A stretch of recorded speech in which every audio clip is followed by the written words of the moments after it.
Hey, what's up guys? Gons here for the Face Like the Sun YouTube channel. This is another Antichrist revealed. We're going to look at Daniel 9:27 and the 7-year covenant.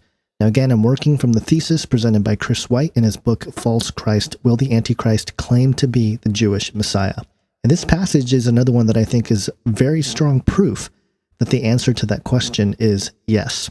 So in the KJV, Daniel 9:27 reads as follows, quote, "And he shall confirm the covenant with many for 1 week, and in the midst of the week he shall cause the sacrifice and the oblation to cease, and for the overspreading of abominations he shall make it desolate, even until the consummation, and that determined shall be poured upon the desolate." Now, the majority of you watching this might have been taught that this is a 7-year peace treaty with Israel that the Antichrist will sign. But actually, nowhere in the text does it imply this at all. Out of the 19 translations you see here, never once does it say peace treaty. So we need to throw that idea out the window. It's just bad teaching from Bible prophecy teachers that have been replicated over the last, 50, 60 years or something, but it's just not in the text. So what's really going on here? Well, first off, the covenant that's mentioned here seems to be something that already exists that's being strengthened or renewed.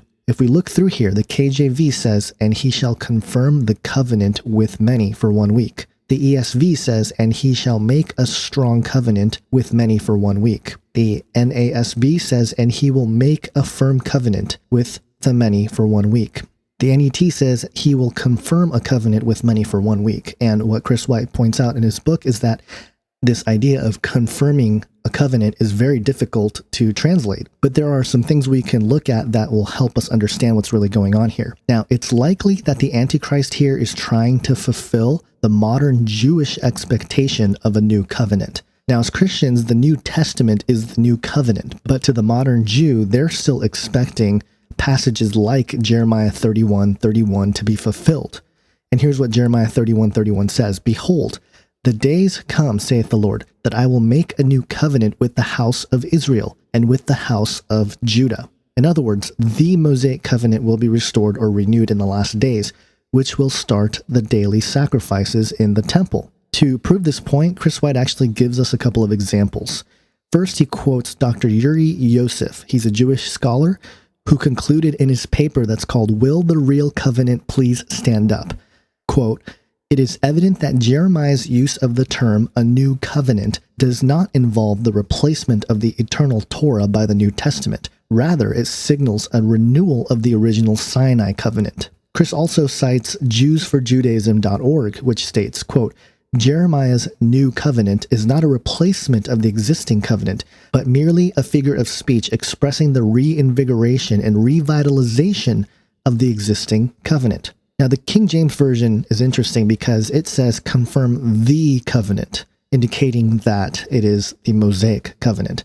And so it's interesting that these modern Jewish scholars are agreeing that part of the appearance of their Messiah will be confirmed by his restoration or renewing of the Mosaic covenant, with its chief indicator as starting up the daily sacrifices again as an atonement for their collective sins, because, they need to go back and follow God's law as it was laid out in the Mosaic covenant. So how do we know that this is actually the start of the daily sacrifices?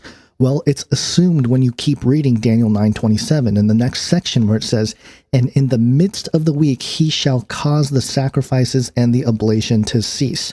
Well, the sacrifices can't cease if they didn't ever begin. So that's why the idea here is that this new covenant, or the renewing of the covenant, is the beginning of the daily sacrifices in the temple.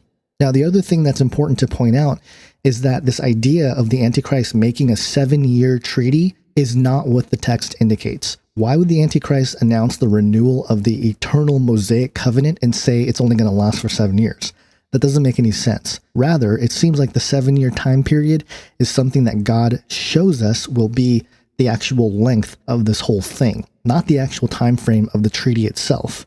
In other words, the scriptures tell us that the covenant will only last for 7 years, not that it's a 7-year deal. And the final piece to Daniel 9:27 says this, "And for the overspreading of abomination he shall make it desolate, even until the consummation, and that determined shall be poured upon the desolate." This is obviously talking about the abomination of desolation that Jesus talked about in Matthew 24:15, when he says, "When ye therefore shall see the abomination of desolation, spoken of by Daniel the prophet, stand in the holy place, whoso readeth, let him understand." And I believe this will be when the false prophet will perform his false signs and wonders, calling fire down from heaven, and also the time when the image of the beast is set up and the mark of the beast is deployed, and many folks will be killed if they do not bow down to this new alleged Messiah. Now, taking all this together, the next time you hear someone suggest that Daniel 9:27 is talking about a 7-year peace treaty with Israel made by the Antichrist, ask him where they got that information, because I can almost guarantee you it's not from the Word of God. God bless, guys.